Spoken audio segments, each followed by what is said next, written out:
I gave the Cincinnati Bengals a B- for their 2022 NFL draft class. And a lot of that hinges on what they did on late day 2 and day 3. Because Daxton at 31, 31st overall, I think it was a really good value pickup. I had him with 19th overall on my board. He played primarily slot corner at Michigan. He's probably going to play a version of slot / safety in the NFL. I know you already have Mike Hilton as a slot corner, and he's a really good slot corner. But Daxton Hill has a different skill set, frankly, than Mike Hilton. So if you want to rotate those two guys, you can do that. You want to play Daxton Hill back deep. He's got the speed and the agility to play sideline to sideline.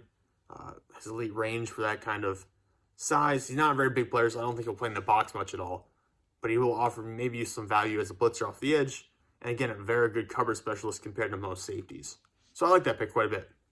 Taylor-Britt, in the second round, I know some people viewed him as a safety. I view him as a corner. But the fact that some people view him as safety is probably not a great thing, for his future as a corner in the NFL, which is where Bengals are listing him as of right now. I had him ranked at 93rd overall on my board. I took him at 60. That's a bit of a reach in my opinion.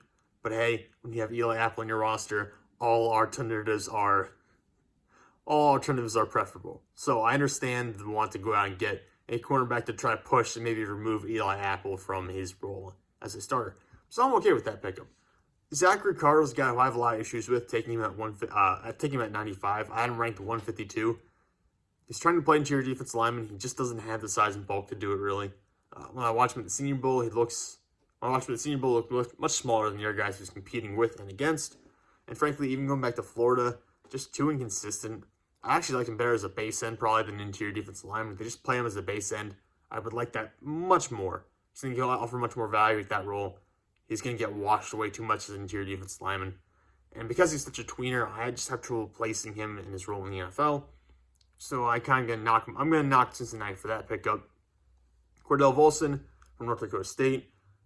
Older prospect, very versatile, very experienced, but I don't really see a role for him as a future starter in the NFL. You take him in round 4, which is where you usually take developmental guys who you think could start eventually. So I think they overdrafted him a little bit. That being said, I can't really hurt Cincinnati from investing in their offensive line based on how much of a crapshoot it was last year and how much they've totally redesigned it this offseason, which was great for them, by the way. I love Tycen Henderson in the 5th round at 166.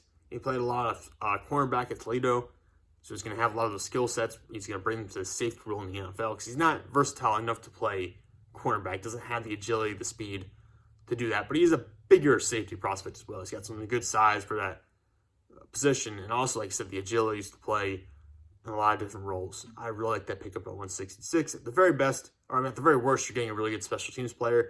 At the best, you're getting a versatile defensive back who in a year or two will be rotating in and just like seeing snaps.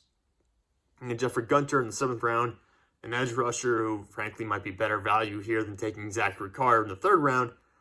But Gunter was successful at Coastal Carolina, not the bendiest of athletes, I'll say, but he was fairly statistically successful in his role at Coastal Carolina. So overall, this draft class, that's a B- for me for the Cincinnati Bengals because I really only see one potential year 1 star in this class, and it's Daxton Hill.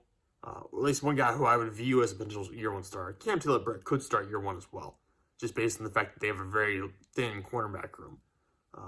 But overall, Daxton Hill's the only guy who I view as having year 1 starting talent.